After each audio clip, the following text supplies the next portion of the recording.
बोल सच दरबार की जय। आपसे भगतजन आज शक्ति जगदम्बा महामाया पचड़ों वाली के दरबार में उपस्थित होकर के जगदम्बा महामाया की भक्ति करने का प्रयत्न करते हैं, जिससे आप भक्तों का कल्याण उद्धार होता है।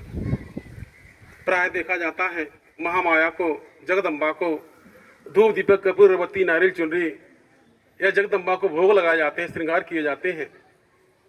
मेरे मन में विचार आता है, जिस आसक्ति ने जगदम्बा ने संपूर्ण संसार बना दिया, संपूर्ण ब्रह्मांड बना दिया, जीव जंतु पशु पक्षी नर नारी बना दिया, फूल फल खाने पीने की वस्तु को बना दिया, उसे भोग लगाने की कोई आवश्यकता नहीं। उस जगदम्बा को धूप दीपक जलाने से माताजी प्रसन्न नहीं होंगी, दीप जलाने से माताजी प्रसन्न नहीं होंगी, धूप जलाने से माताजी प्रसन्न नहीं होंगी। तो फिर क्या करने से माताजी प्रसन्न होती? तो मेरे ज्ञान ध्यान के अनुसार से लगता है कि जगदम्बा महामाया अपने दो रूप से पूजन स्वीकार करती हैं, अपने पूजा या भोग दो रूप से स्वीकार करती हैं, एक लौकिक और एक अलौकिक। जिस प्रकार से अलौकिक रूप से मानो धूप दीपक कपूर अगरबत्ती हवन आहुति देता है, ये अलौकिक रूप से पंचतत्व जाकर विलीन होता है। यानी इस पंचतत्व के माध्यम से वह शक्ति, वह जगदम्बा महामाया की शक्ति इस पंचतत्व के माध्यम से, इस पंचतत्व में विलीन होकर के अपने भोग को या फिर पूजा को स्वीकार करती है। एक अलौकिक रूप है। किंतु उसी जगदम्बा महामाया को भोग लगाने के लिए यदि हम जगदम्बा को भोग लगाने किसी मंदिर में, किसी मूर्ति के पास भोग लगाने के लिए जाते हैं और भोग अर्पण करते हैं, उसके बजाय यदि किसी भूखे को भोजन ग्रहण करा देते हैं, जगदम्बा अति प्रसन्न होगी। इसलिए भूखे को भोजन कराने की परंपरा है। हर कोई भूखे को भोजन कराना चाहता है, क्योंकि इसका कारण यह है, यदि लौकिक रूप से हम देखा जाए तो यदि हमने जिसको भोजन कराया, यानी जगदम्बा को यदि हमने अलौकिक रूप से भोग लगाया, वह कोई पंचतत्व तक विराजमान रह गया। इसके तत्पश्चात यदि किसी भूखे को भोजन किया गया, कराया गया, या फिर किसी जरूरतमंद को भोजन कराया गया, इसका तात्पर्य यह हुआ कि माता जी का सच्चा भोग होगा, क्योंकि आवश्यकता के लिए है, उसको आवश्यकता है, उस आवश्यकता, क्योंकि उसके अंदर भी माता जी की शक्ति व्याप्त है। जगदम्बा पंचतत्व में व्याप्त है, इस अलौकिक रूप से व्याप्त है, किसी मानव शरीर के अंदर भी पंचतत्व रूप से व्याप्त है।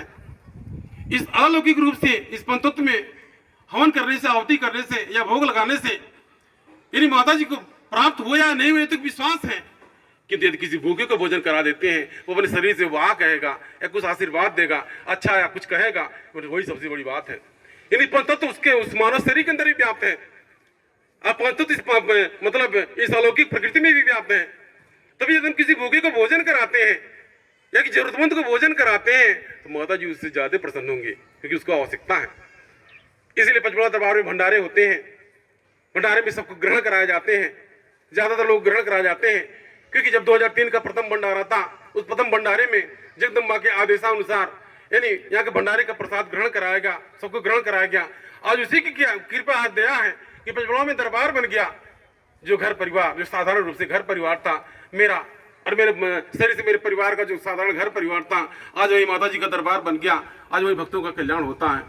तो फिर जगदम्बा प्रसन्न होकर के, उस भंडारे से प्रसन्न होकर के, यानी ग्रहण कराने से प्रसन्न होकर के माता जी ने स्वयं पचमढ़ा में दरबार बना दिया। इससे मुझे यह ज्ञात होता है, विदित होता है, मतलब किसी मूर्ति को भोजन कराने के बजाय किसी भूखे जरूरतमंद को अगर भोजन कराते हैं, समझो जगदम्बा प्रसन्न होंगे। यदि किसी अन्य को चुनरी मूर्ति को चुनरी उड़ाने के बजाय हम किसी जरूरतमंद को या किसी बिटिया को चुनरी उड़ा करके विदा करते हैं, माता जी से ज्यादा प्रसन्न होंगे। इसलिए आप भक्तजन अगर यह जानते हैं कि केवल मंदिर में जाने से माता जी भोग स्वीकार करती हैं, यह यथार्थ नहीं है। आप भक्तजन यानी किसी आवश्यकता को, जरूरतमंद को, यानी किसी गरीब को, किसी असहाय को, किसी भूखे को भोजन ग्रहण कराएं, वही माता जी का सच्चा भोग होगा, उसी में आपद दया कृपा होगा। इसके पश्चात मानव का, यानी मानव का जगदम्बा महामाया अहंकारी भोग का स्वीकार करती हैं। आप अहंकार न करें, तन मन धन का अहंकार न करें, ताकि जगत जननी जगदम्बा महामाया यानी आपको अहंकार रहित करके जो भी प्रदान करें, अहंकार रहित प्रदान करें। ऐसा करने से सचमुच में आप कृपा होगा। तो पुनः एक बार मेरे कहने का तात्पर्य कि जगदम्बा महामाया अपने पूजन या फिर भोग को दो रूप से स्वीकार करती है, एक लौकिक और एक अलौकिक। यदि जो अलौकिक रूप से स्वीकार करते हैं, उसको अर्पण करते हैं, भोग लगाते हैं, यानी वह अलौकिक रूप से पंचतत्व में व्याप्त हो जाता है। क्योंकि यदि हम किसी जरूरतमंद को, किसी भूखे को, आवश्यकता वाले को, किसी को हम भोजन ग्रहण कराते हैं, वो सच्चा माता जी का भोग होता है और इस माता जी प्रसन्न होती है। इसलिए माता माता सेवा दरबार में प्रतिवर्ष भंडारे का विधान है। इसलिए इस माता माता सेवा दरबार में यानी जगदम्बा महामाया के दरबार में यानी वर्ष में 6 या 7 बार भंडारे का विधान होता है। चैत्र और अश्विनी की नवरात्रि में मेरे कलश यात्रा और भंडारे का विधान होता है। इसके उपरांत छठ पूजा, दीपावली या फिर भैया जन्मोत्सव, गुरु पूर्णिमा और बाबू गुलशन का जन्मोत्सव इत्यादि बड़े विधि विधान से मनाया जाता है और आप भगत जन सब में सम्मिलित होकर के अपने आप को सौभाग्यशाली बनते हैं और आपका कल्याण उदार होता है। तो आप भगत खुशहाल हैं, आप भक्तों की मनोकामनाएं पूर्ण हो। यदि आप भगत जन पंचबड़ा दरबार में हाजिर लगाते हैं तो सचमुच में जो यहाँ से सार्थक बताया जाता है, उस सार्थकता की तरफ अपना ध्यान देकर के आप जगदम्बा महामाया के पूजन भक्ति में लगे। सच्चा भोग क्या है उसको जाने समझे, आप पर दिया होगा, कृपा होगा और आप घर में सुख समृद्धि आएंगे, आपका कल्याण होगा। जय माता।